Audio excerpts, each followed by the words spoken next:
Okay, welcome. So what I'm showing you today are recordings from the shallow parts of the ocean in Dauin in the Philippines. So none of the footage I'm showing you today was filmed in deeper than 10 meters.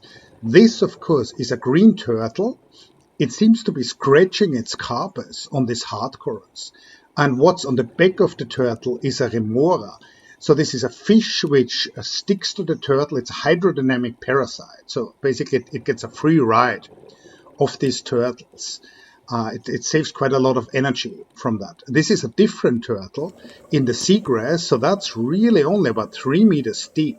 You could, I wasn't scuba, but you could see this snorkeling. This turtle is feeding on seagrass, typically benthic invertebrates like sponges, and seagrass is what these turtles are feeding on. So these are very low caloric density foods with a low protein content. Hence, these turtles grow really slowly, and they also don't move very fast because they need to preserve energy. This is really comparable to koala bears, for instance, on land. Koala bears, of course, are marsupials, not bears. And they are feeding on these eucalyptus trees, and they're also growing very slowly and moving very slowly. So we can observe this turtle having a really good meal here. Interestingly, what these turtles do in the first few years of their lives, they spend time in the open ocean, they feed on the plankton, and only then do they settle on a reef and feed on these benthic invertebrates and on the seagrass.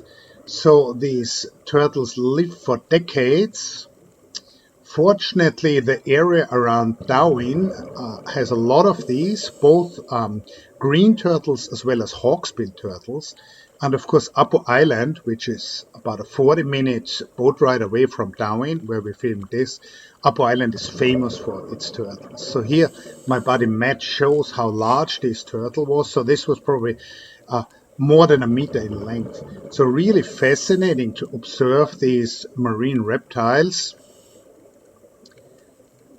They are very much used to people in the region, so now it's taking off, but let me film it for quite some time. As usual, if you don't have the collaboration of an animal, especially of such a large animal, you're not going to get any decent footage. So thank you, Turtle.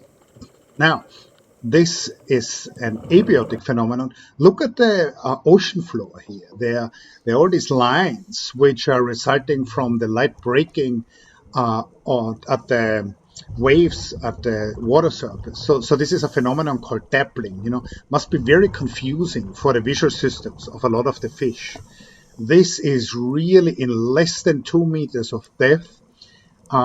Every man-made structure, like this discarded rope here, attracts fish. Now, these are some of my really favorite fish.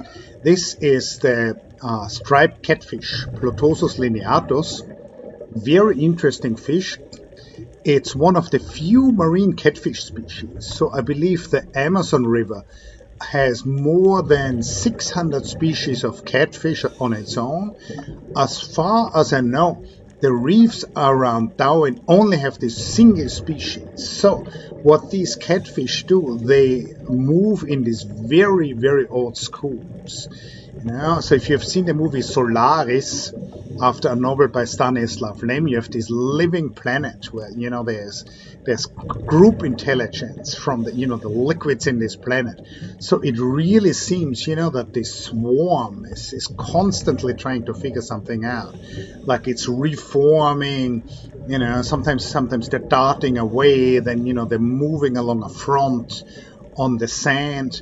It's quite peculiar how these fish move. This is very unlike a different school of, for instance, Fusiliers. Here's a second smaller school of these. So the small catfish are only a couple of centimeters long, and when they're adults, they're probably about 30 centimeters long, and then the schools tend to thin out. So typically the bigger you see them, the fewer individuals are there. So this is mesmerizing to me. This was at the end of the dive. This is again in less than 2 meters of depth. And I can spend 10 minutes just watching this trippy catfish move in their highly unusual schools.